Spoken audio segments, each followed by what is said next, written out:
तो आखिर कब तक चलेगी ये सरकार? ये सवाल तो उठता है ना अनिल जी। साल में ये पहली बार ऐसा सिचुएशन उनके सामने आया है और जिसमें कि आइसोलेट हो गई है बीजेपी। अब जैसे यही मुद्दा था, इसमें भले ही सत्ता पक्ष विपक्ष तो उनके खिलाफ था ही, उनके ही जो पक्ष के लोग थे वो भी इनके खिलाफ थे। और ये बात एक में नहीं, आपने कई जो आप पिछले दिनों देखा होगा 2-3 मुद्दों पर ऐसा दिखाई दिया कि बीजेपी आइसोलेट हो गई। तो ये जो आइसोलेशन बीजेपी का हो रहा है, पॉलिटिकल आइसोलेशन आइडियोलॉजी के लेवल पे, वो बहुत इंपॉर्टेंट है।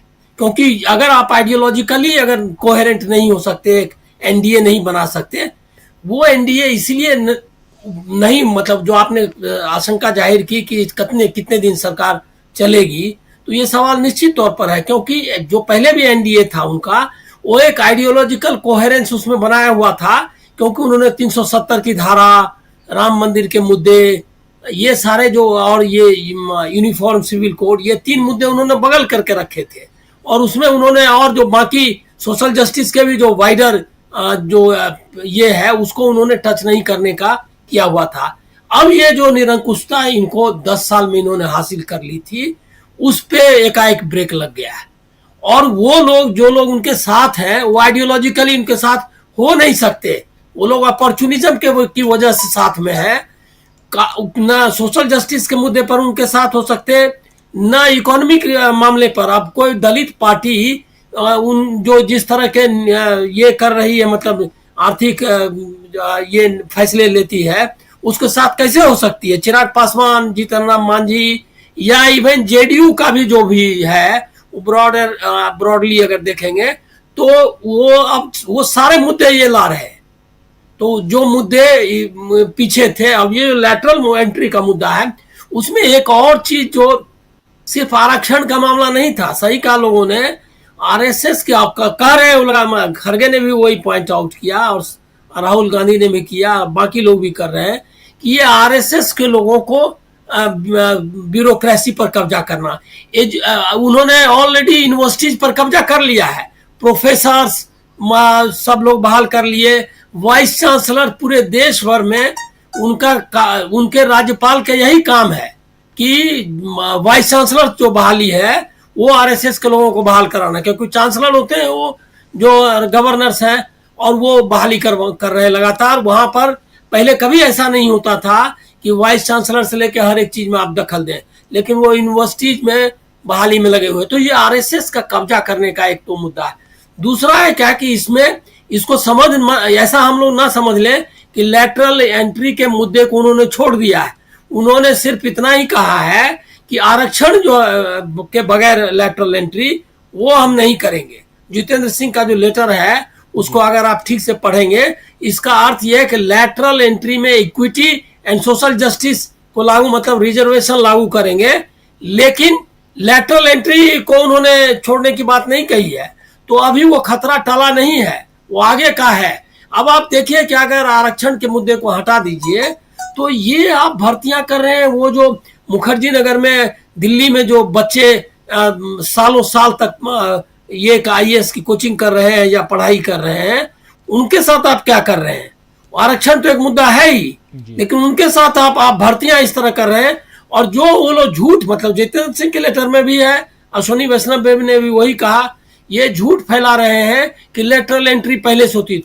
वो सब एडहॉक बेसिस पे एंट्रीज थे, और वो एंट्री सिंगल आइसोलेटेड केसेस थे, जैसे कि मनमोहन सिंह है या मोन्टेक सिंह अहलुवालिया का नाम ले रहे हैं। वो कैडर में नहीं उनको शामिल, को रैंक था, वो जो पोस्ट, सही कहा राकेश जी ने, वो रैंक उनको वो दिया गया था, लेकिन वो कैडर में नहीं थे। ये तो एंट्री है ये कि जैसे अग्निवीर है उसी टाइप का है ये, कि आगे बढ़ करके।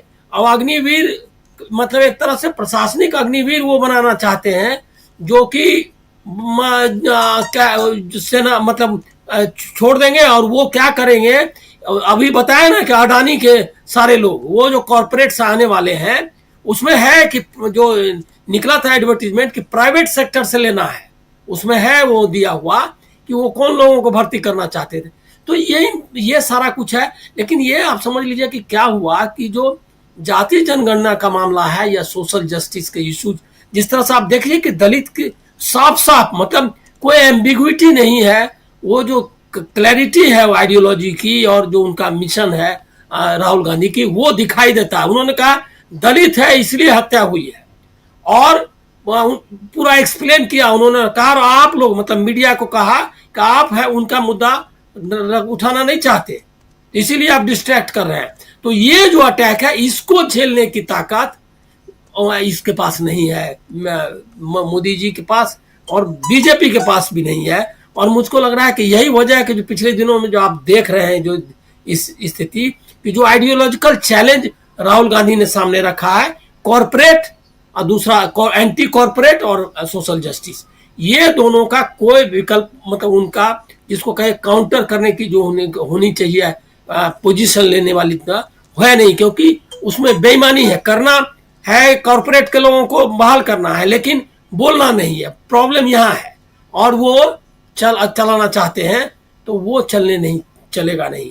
तो ये जो पूरा जो आप कोलैप्स देख रहे हैं वो आइडियोलॉजिकल कोलैप्स है, पॉलिसी का कोलैप्स है, और साथ में जो रिजल्ट आया वो उसको रिफ्लेक्ट कर रहा है। अब वो दिखाई देने लगा है, इसलिए चलाना इनके लिए मुश्किल होगा पूरी तरह। और सवाल शुरुआत में जिस सवाल से इस कार्यक्रम की शुरुआत की थी उसी सवाल से ख़त्म करना चाहता हूं। अनिल जी, क्या अब, क्योंकि पहले जीएसटी, नोटबंदी और ऐसे बहुत सारे थाली बजाओ ताली पीटो जो चाहा वो करवाया, लेकिन अब जो चाह रहे हैं करवाना उससे पहले आप 2 दिन 3 दिन में आप वापस हो जाते हैं। 1 घंटा भाषण देते हैं, भाषण के अंत में आपके पास एक चिट पहुंचता है और उसके बाद में आप बोलते हैं कि इसको जेपीसी में भेज दो। ये सब अब हो रहा है। आप इसको सिर्फ विपक्ष का दबाव मत समझिए। अभी चर्चा हुई इसकी हर घर झंडा, क्या हर घर तिरंगा जी हाँ, हर घर तिरंगा जो है वो मुझको पहले ही एक बहुत सीनियर जर्नलिस्ट ने दिल्ली से फोन किया, बताइए ये क्या चल रहा है।